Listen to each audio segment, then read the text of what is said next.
Servizio delle app e del libro parlato Lions. Eric Orsenna. La grammatica è una canzone dolce. Salani, 2001. Lettura di Marcella Cassini. Facciamo una scommessa? Riprese il signor Enrico. Se da qui a una settimana non amate la grammatica, io rompo la mia chitarra.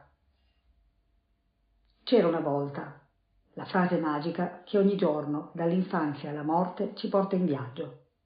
C'era una volta. Le 4 parole che danno inizio alle nostre partenze più belle. Ecco perché mormorare «c'era una volta» è commissare la vela. Pagina bianca, vela bianca. Ci imbarchiamo nelle parole o sul mare. Davanti a noi, gli orizzonti misteriosi. Eric Orsenna. Parola di Lions.